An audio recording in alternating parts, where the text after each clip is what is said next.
Hello and welcome to round 5 of Grand Prix Pittsburgh.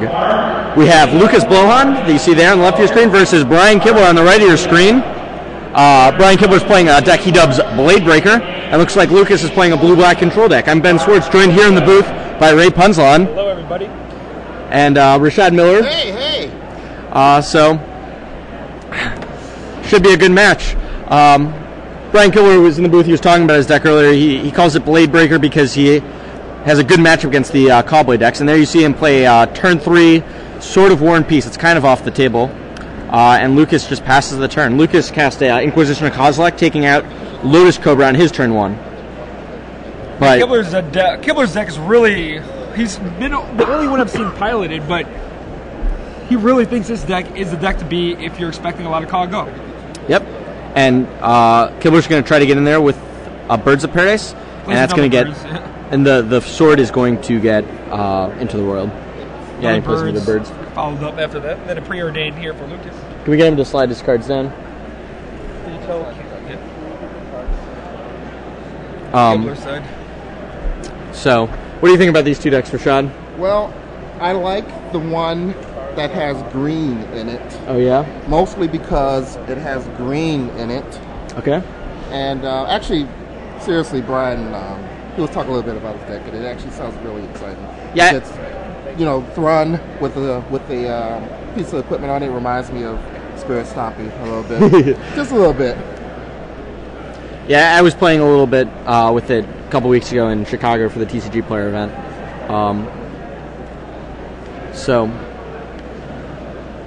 Kibler's deck has things like Hero of Oxid Ridge, Cunningsburg Mage, and I think he might still be playing the main deck Manic Vandals.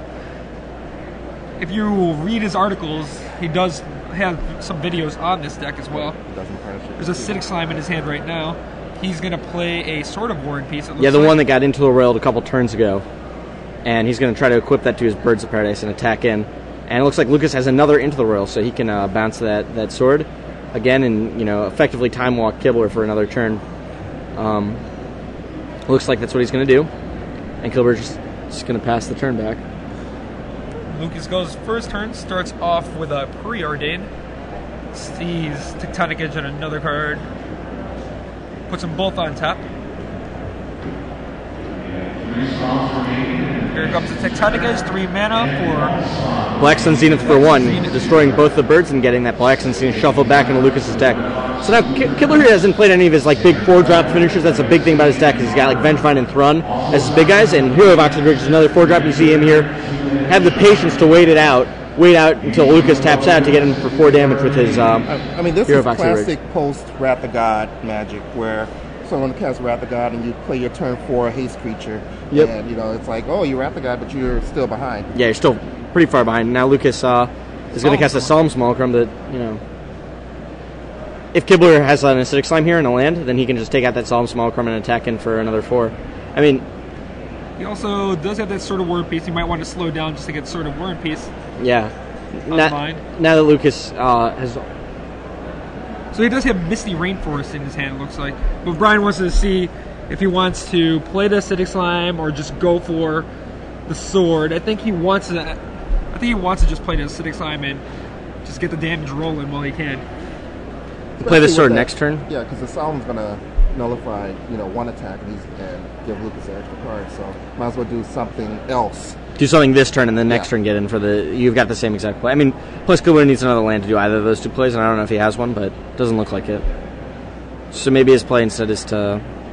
Oh, it does have Mystery Reinforced, never mind. 1,800 viewers. Wow, that's a lot of viewers. I think we could get more. Yeah, I think so. Maybe more tweeting and Facebooking and text messaging and emailing and whatever else you kids do out there. I think my mom's watching, so that's another viewer. Hey, and she probably has a group, so we can count that as 10 viewers. No, I think it's just her. It's Saturday, so my dad can't watch it. Oh, well, that's sad. This is fun. This isn't work. But anyway, back to Magic. So Kibler's finally deciding on what way to best use his 5 mana. Either there's Acidic Slime. Yep, and here's the play that we suggested. And he's going to attack in for another 4, dropping Lucas down to 12 life. Putting him to probably dead next turn if he doesn't have a removal spell. But Lucas has Grave Titan. I like You want to know why I like Grave Titan? Because it creates Rashad tokens? Nope, that's not why. You think that I'm that self-centered? Yeah. It's because it makes Rashad tokens. That's why I like it. Oh, not because See, it makes... Yeah, not because it makes Rashad tokens. So Kibler's just going to play Sword and equip it to Hero of Oxid Ridge and pass. That Grave Titan's going to be is a tough threat for Kibler's deck. At least the Acidic Slime's going to be able to prevent Grave Titan from coming in, or maybe not. Yeah, Lucas plays a Jason, draws a card. Probably still attack with the Grave Titan, right? Like you get two more tokens. Like, take a peek at the other feature match table there. Gavin Verhey versus Purple Shirt. I think it's Eric Froelich. it is Eric Froelich. So yeah, go for the throw is going to take out Hero of Oxid Ridge, and Lucas is going to get in with all of his guys. So will me. Yep. So Grave Titan will make more guys, but he'll trade with the Acidic Slime. Yeah. Lucas is going to just try to slow down Kibler. So Kibler's, in a little bit of trouble here. He draws a Lotus Cobra, which at this point in the game doesn't do too much. Both of his creatures are dead, even though he's got that sword. But now he's, he can only block one of those creatures a turn with his Lotus Cobra. And Lucas is drawing 2 cards per turn from Jace. And Lucas has another go for the throat. So do we know if Kibler has the Black and Green Sword of Feast and Famine? He has it in the sideboard, at least. When he was playing in Chicago, he didn't have any main, but I think he has it in the sideboard. And here you see Kibler just scoops him up. He couldn't deal with Grave Titan. You know what? Funny enough, I mean, we can only blame one person for Lucas winning. Who do we blame? I mean, it's Kibler. We have to blame Kibler for Lucas's win. Yes, of course. GamingEtc.com reminds you to always blame Kibler. GamingEtc.com. You can go there and get all your Blame Kibler merchandise, monster binders, and you can join the fun on Facebook at tinyroyal.com/BlameKibler. Of course, if you use coupon code GGsLive, you can save 10% off your entire purchase at GamingEtc.com. That's true. There'll be only one person to blame, Kibler. It's only one person's fault. I think the lighting. You're very red sepia in that picture. Yeah. I don't know what you were standing next to. I wish you had that hat with you. Why don't you bring that hat around more often? I don't know. It's a sweet hat. It is a sweet hat, but that one's hard to pack. On your head? Yeah, it's really hard to pack on your head. Who's gonna wear it on the plane?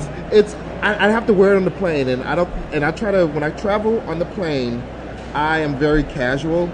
Casual. You can wear like pants with cloth belts and Harley t-shirts, and I imagine me wearing. Okay, so I wore. I'm imagining it. It's working fine in my head. It's a hat, Rashad. Green cloth pants, sandals, a Harley t-shirt, and then that hat. Anyway. Perfect. I mean, I'm sure I can make it happen, but I wouldn't feel good about it. Perfect. People were confused enough that I was wearing a Harley shirt. Let's just say that. I was confused. We didn't need to add any more confusion to the ranks. Yeah, Rashad is a big Harley fanatic, apparently. I just like the t-shirts when it's the only one I can fit when I need to buy one while I'm at the airport. That's a good choice, I guess. It was quite the purchase. I'm never... You know how some t-shirts you get and then you just don't care about? You don't take care of them? Not this one. I'm telling you. Never spent as much on a t-shirt as I did that day. Probably more than any of the Harley people who buy Harley t-shirts spent. Well, it was at O'Hare, so O'Hare Harley store. It might have been a little more expensive. Did you ride the motorcycle they got out there? Last time I was at O'Hare, there was a kid on the motorcycle. Looked like he was gonna flip it over. I don't even remember there being. Oh, okay. No, I didn't ride that motorcycle. Yeah, you did. You just don't want to admit it to all the GG's Live viewers. So yeah, as we were saying, everybody, we got some viewers, but you guys should retweet our tweets, post on Facebook, tell your friends to watch GG's Live. We got an exciting match here. We'll continue bringing you exciting matches all throughout the day, up until there's 9 rounds today, and of course 7 rounds of Swiss tomorrow, and then a cut to the top 8. We'll be here all weekend, bringing you good games live. We're here from Grand Prix Pittsburgh. We're in Pittsburgh? Yeah, we're in Pittsburgh. I thought this was Grand Prix Hurricane Irene. Is it Irene or Eileen? Irene. Come on, Irene. Oh no, that song's Eileen. Anyway, Grand Prix Heinz Ketchup. Have you had any Heinz Ketchup since you've been in Pittsburgh? but we drove by Heinz Field. Was it full I played a JSS qualifier in a old Heinz Ketchup factory when I was a kid. Is it exciting? And I mean, did it scar your memory? Is that why you're bringing it up? I lost in top 8. There was so much ketchup all over the place. They like changed the ketchup factory into like a boys and girls club, and that's where they hosted the JSS. Makes sense. So players are drawing their opening hands. I mean, it's either that or like a French fry factory. So Kibler has Sword, Infernal Titan, Birds of Paradise. I don't see too many lands, but it looks like he's... Oh, there you go. Turn 1, Birds of Paradise for Kibler. Basically, the idea of Kibler's deck is he has all these aggressive swords, and Inquisition is going to take the only 3-drop, which is Sword, and then a bunch, 4, 5, 6 drops. As you can see in his hand right now, he's got Acidic Slime, Inferno Titan, Urabrask the Hidden. And a Scalding Tarn. It's a little slow. This hand looked really good when he had the Sword, because he played turn 3 Sword, and then, turn 2 Sword, turn 3, maybe draw a Vengevine or something. I guess he can draw Vengevine and land, but... Alright. Kibler reveals he drew a Forest for his turn. So now remaining in his hand still that Scalding Tarn, and Lucas slows him down. And another Forest. Yep. Kibler, kind of on air, and Despise will take Either probably the Urabrask, I'd say. I wouldn't be surprised if it took Inferno Titan either, but probably Urabrask is the best. Now I don't remember from last game, but did Lucas have his 2 life pads in the middle of his play area? I think so. Did he actually just play all of his cards in half of a battlefield? I mean, that's how you have to play in Europe. It's DCI rules. They have smaller areas there, right? Everything. You have a 3x3 cube to get all your games in. They give everybody a mouse pad, and that's the limit of your game zone. So Lucas here is going to cast Solemn Smallcrum, and now Kibler can fire back with Acidic Slime, destroying one of Lucas's lands, keeping him off. Looked like 6 mana. So, keeping him off a Grave Titan perhaps this turn. I mean, Kibler really here is hoping to cast Inferno Titan next turn and have Lucas not have a counterspell. And it looks like Lucas's hand, in fact, is 2 Consecrated Sphinx and a land. So 2 pretty good cards to have.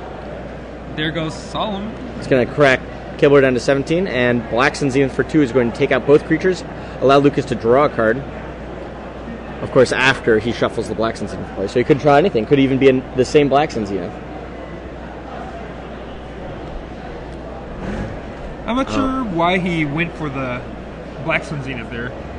I mean, I don't know. Maybe he was afraid of a sword and equip. I guess that's he wanted to draw another card. He knows what's in Kibler's hand, so he's just afraid of getting. And a Rune Blaster is drawn for Kibler, so Rune Blaster can take out a Creeping Tar Pit, and Kibler can attack in for 2.